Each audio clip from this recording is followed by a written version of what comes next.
नमस्कार भाइयों, मैं आज कक्षा 10 की गणित का एक्सरसाइज यानी प्रश्नावली 1.3 का क्वेश्चन नंबर 3 का रोमन ग्रीक में question number 1, question number 2, question number 3 बताऊं। इसमें दोस्तों ये कहा गया है कि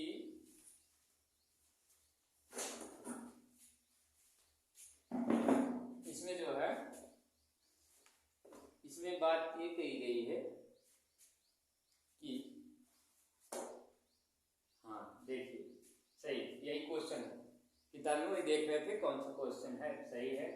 सिद्ध कीजिए कि निम्न संख्याएं अपरिमेय हैं, यानी जो निम्न है 1 2 3 1 2 3 यानी जो संख्याएं दी गई हैं वह अपरिमेय है, ठीक है।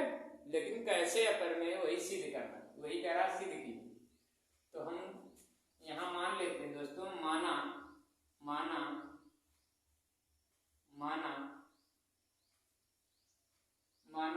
ये हल कर रहा हूं पहला रोमन गिनती का। माना 1/2 में 2 एक परिमेय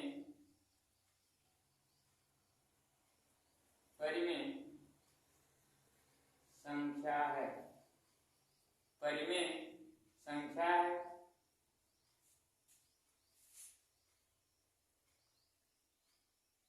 परिमेय संख्या तो P/Q के रूप में लिख सकते हैं।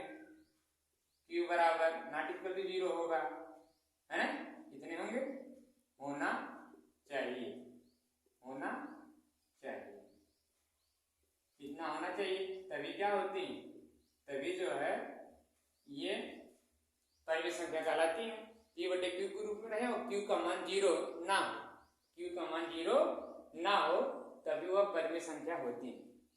कितना मान लिए उसका उल्टा 1/2 एक परिमेय संख्या है, तो Q बराबर नॉट इक्वल टू 0 होना चाहिए, ठीक है। अब क्या करते हैं, अब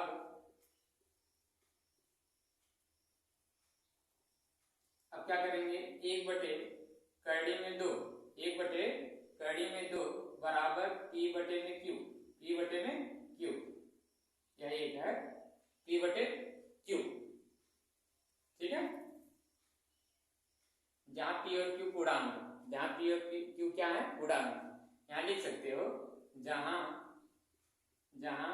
P और Q पूर्णांक, ठीक है, इतना आप लिख सकते हैं, ठीक।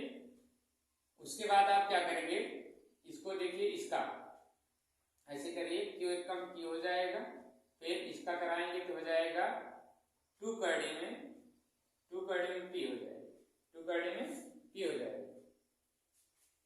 अब देखिए दोस्तों, इसमें देखो भाइयों, इसमें क्या करना है, ये देखो Q बराबर करड़े में 2 दिया है, ठीक है। करड़े में 2 दिया है कि नहीं दिया है। अब क्या कर लेते हैं, हम इन दोनों पक्षों का वर्ग कर लेते हैं, ठीक है। अभी तो दिख रहा है, इसको से समीकरण नंबर 1 बना लेता हूं, यहां लिख देता हूं समीकरण नंबर 1 में दोनों पक्षों को वर्ग कर देते हैं, दोनों पक्षों में वर्ग कर देते हैं। Q है, Q का फिर करड़ी में 2 है, उसके बाद P, इसका करेंगे तो Q का स्क्वायर Q होगा, और करड़ी में 2 का स्क्वायर करेंगे 2 आएगा, P स्क्वायर हो जाएगा, ठीक है। P क्या हो गया, स्क्वायर हो गया। अब देखिए, इसमें से करड़ी क्या हो गई, हट गई, ये क्या कर रहा है, Q स्क्वायर, यहां लिख दीजिए, ये क्या है, Q स्क्वायर 2P स्क्वायर को क्या कर रहा है, विभाज्य को, क्या है, इससे विभाज्य इतना लिख सकते हैं, विभाज्य है। जब क्यू स्क्वायर 2p स्क्वायर से विभाज्य हो रहा है तो क्यू सिर्फ क्यू कामा 2p से भी विभाज्य होगा, है ना। क्या होगा? विभाज्य होगा। ठीक है, विभाज्य हो रहा, विभाज्य हो गया। अब क्या करेंगे? सिर्फ क्यू से भी विभाज्य होगा, अतः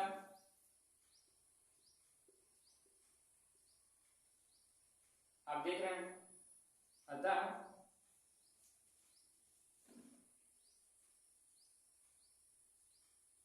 करड़ी में, अतः 1/करड़ी में 2, अतः 1/करड़ी में 2 एक अपरिमेय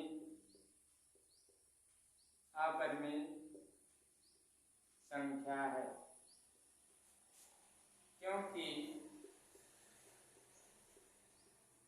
करड़ी में 2 का वर्गमूल नहीं निकलेगा।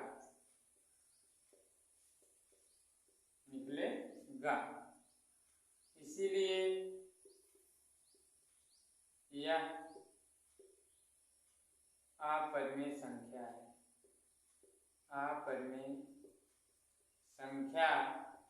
है, इतना लिख दीजिए। ठीक है, कुछ करना नहीं है, बस फाइल लिखने में जो कुछ टाइम लगे वही करना है और कुछ करना नहीं इसमें, क्योंकि दोस्तों जो करड़ी में रहता है जिसका वर्गमूल नहीं निकलता वो अपरिमेय संख्या होती है, सीधी सी बात। ठीक है, इतना ध्यान दीजिएगा, और कुछ इसमें है नहीं। पहले क्या करो कि इसका अपोजिट मान लीजिएगा, अपरिमेय लिखा है तो परिमेय संख्या मान लो, तो आप p/q बराबर नॉट इक्वल टू 0 होना चाहिए, मतलब इसके बटे में 0 नहीं होना चाहिए। तो आप लोग जान ही रहे हैं कि बटे में अगर 0 हो जाएगा तो अपरिमेय संख्या नहीं होगी। इसका मतलब इसमें नियम यह है, परिमेय संख्या होने का नियम यह है कि बटे में 0 नहीं होना चाहिए, है ना। अब आप क्या कर रहे हैं, 1/करड़ी में 2 बराबर p/q कर रहे हैं। इसका क्या कर रहे हैं, मैं तिरछा गुणा कराया, इसका कराया, ये देखो करड़ी में 2p आ गया, करड़ी में 2p है, इससे स्पष्ट हो जा रहा है खुदा की ये अपरिमेय संख्या है ना, क्योंकि इसका वर्गमूल तो निकलेगा नहीं। अब हम समीकरण नंबर 1 इसको हमने बना दिए, समीकरण नंबर 1 में दोनों पक्षों में वर्ग कर दिए, दोनों पक्षों को वर्ग किए तो ये इसका आया 2p स्क्वायर, जो q स्क्वायर है 2p स्क्वायर से क्या है, विभाज्य हो रहा है। तो जब 2 स्क्वायर से विभाज्य हो रहा है तो सिर्फ q बराबर अगर लेंगे, q भी 2p से क्या होगा, विभाज्य होगा, है ना। अतः आप कह सकते हैं, अतः 1/करड़ी में 2 एक अपरिमेय संख्या है। क्यों है, क्योंकि करड़ी में 2 का वर्गमूल नहीं निकलेगा, इसीलिए यह अपरिमेय संख्या है। ठीक है, आगे देखते हैं। आगे आप देखेंगे क्वेश्चन नंबर 3 का रोमन नंबर 2 देखेंगे, उसमें क्या कह रहा है। उसमें ये कह रहा है दोस्तों कि इसको भी सिद्ध करना कैसे है, क्यों। अब इसके साथ देख लो करड़ी 5 है, तो ये करड़ी 5 है तो तुरंत अपरिमेय संख्या दिखाई दे रही है, लेकिन क्यों है। अब देखिए, आप क्या करिए, मान लीजिए, क्या करो, माना 7 करड़ी में 5 एक परिमेय संख्या है, जहां जो है लिखेंगे जिसे p/q q बराबर नॉट इक्वल टू 0 होना चाहिए। इतना फॉलो, ये नियम यही है, कितना होना चाहिए तभी वह परिमेय होना चाहिए। अब हम क्या कर सकते हैं, अब लिखेंगे 7 करड़ी में 5 बराबर p/q, जहां जो है, जहां p, q पूर्णांक। ठीक है, इतना लिख सकता हूं, लिख दिया, पूर्णांक है। इसके देखिए बटे में 1 लगा लेता हूँ, p एक कम p हो जाएगा और इसका गुणा कराऊंगा तो हो जाएगा 7 कड़ी में 5q। हो जा रहा है, ऐसे कर लिया। अगर इस प्रकार नहीं किए हो, ठीक, अगर नहीं करते हो तभी कोई बात नहीं, अगर कर लेते हो तभी कोई बात नहीं। देखो अच्छा ऐसे करके दिखाता हूँ आपको। देखिए ये देखो इसके आगे अंक लिखा गया है ना, इसके आगे अंक 7 कड़ी में 5 दिया है, इसका मतलब यहाँ गुणा को रूप वाला 7। तो आप इसको इधर ले चलोगे, जब 5 बराबर इसको जब इधर ले जाओगे तो दोस्तों p बटे q तो है, इसको लिखोगे तो ये हो जाएगा, ये क्या हो जाएगा 1/7/1 है, तो यहाँ हो जाएगा 1/7। क्या हो जाएगा यहाँ 1/7, क्योंकि यहाँ जाएगा भाग रूप ले लेगा ना, तो यहाँ पलटी मार जाएगी 1/7 हो जाएगा। जब 1/7 हो जाएगा तो अब बताओ यहाँ इतने दूर का यह एक क्या है, 1/7 पर में बता नहीं बन रहा, p बटे q और 1/7। यहाँ लिखिए यह एक परिमेय संख्या, परिमेय संख्या है, ठीक, परिमेय संख्या है। लेकिन कड़ी में 5 एक अपरिमेय संख्या, अपरिमेय संख्या है। क्यों है? क्योंकि इसका मतलब किसका, कड़ी में 5 का, इसका यानी इसका मतलब लिख देता हूं, कड़ी 5 का वर्गमूल नहीं निकलेगा, नहीं निकलेगा, ठीक है।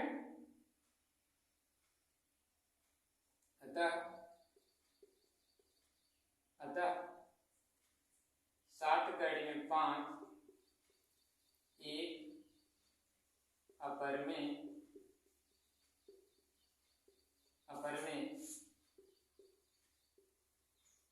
संख्या होगी।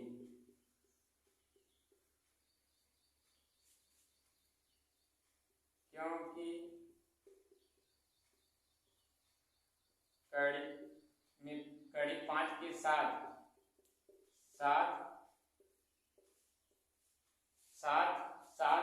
है, इसलिए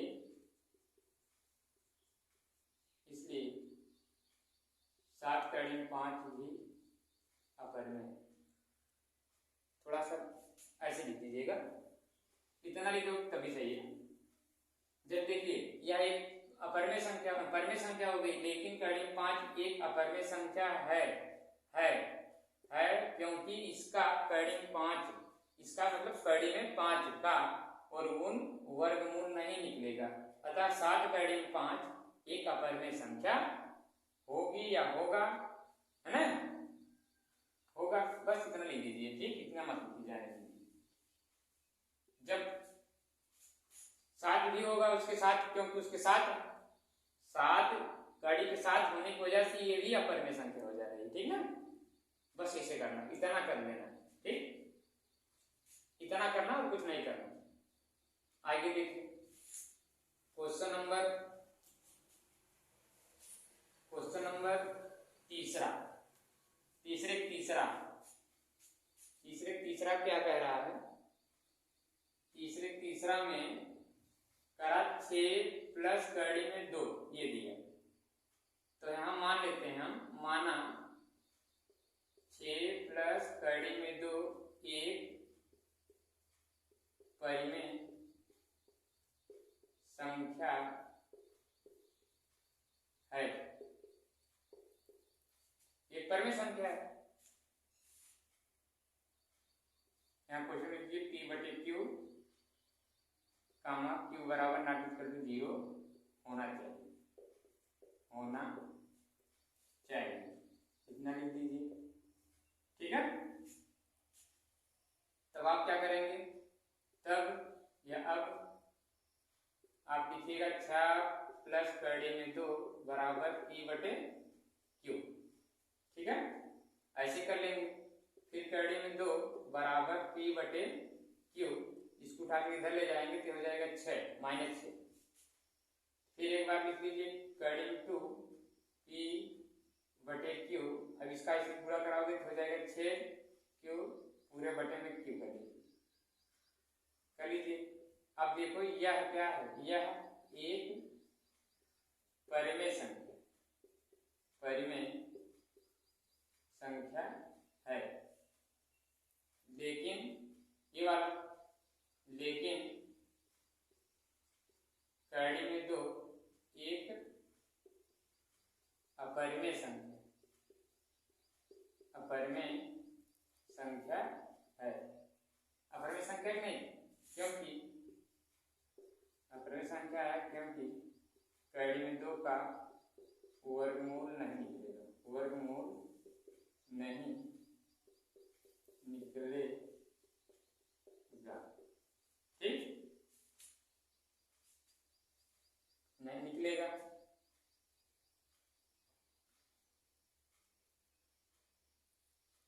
इसलिए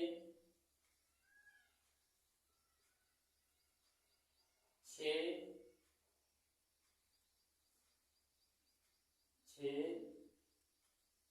कड़ी 2 के साथ रहने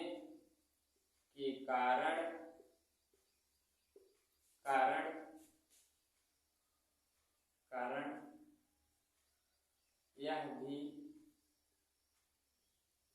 अपरिमेय कारण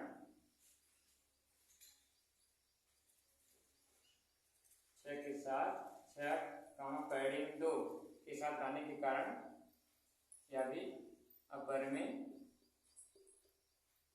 संख्या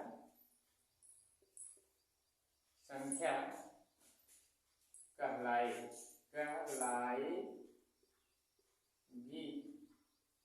अतः 6 प्लस कड़ी में 2 एक अपरिमेय संख्या है, अपरिमेय संख्या है। ठीक है, बस और कुछ नहीं करना, इसको ऐसे ही लगाइएगा, आराम से लग जाएगा। तो इसमें और कुछ नहीं करना, बहुत ध्यान से आप लोग देखिएगा, लगाइएगा। पहले क्या करिएगा, इसका उल्टा अपरिमेय संख्या दिया गया तो मानना 6 प्लस कड़ी में 2 एक परिमेय संख्या है, जहाँ p बटे q बराबर नॉट इक्वल टू 0 होना चाहिए। तब आप 6 प्लस कड़ी में 2 बराबर p बटे q, कड़ी में 2 बटे pq माइनस 6, इसका जो है इनसे गुणा कराओगे तो p माइनस 6q बटे q हो जाएगा। अब आपको ये बटे q में दे रहा है, यह एक परिमेय संख्या है। लेकिन दोस्तों ये वाला कड़ी में 2 क्या है, लेकिन कड़ी में 2 एक अपरिमेय संख्या है, क्योंकि कड़ी में 2 का वर्गमूल नहीं निकलेगा। इसलिए 6 कड़ी में 2 के साथ रहने के कारण यह भी अपरिमेय संख्या है, कहलाएगी। अतः 6 प्लस कड़ी में 2 एक अपरिमेय संख्या है। देखो किताब में बहुत ये सब चीजें दिए गए, अभाज्य है, विभाज्य है, ये है, उसके बाद विरोधाभास उत्पन्न होता है, ये सब दिखने की जरूरत नहीं है। आप इसी टाइप का लगाइएगा, आराम से समझ में भी आएगा। ठीक है, तो इसके पहले क्वेश्चन नंबर 1 और 2, एक इसमें 3 का 1 और 2 डाल दिया गया यूट्यूब पर। आप लोग जो है ध्यान पूर्वक देखिए, जरूर समझ में आएगा। अगर समझ में ना आता हो तो कमेंट में जरूर लिखिएगा, कहाँ पर समझ में नहीं आया कमेंट में जरूर लिखिएगा। और लिखने के बाद अगर लिख दीजिएगा, उसके बाद जो है वीडियो जो है अपने दोस्तों के ग्रुप में शेयर कर दीजिएगा।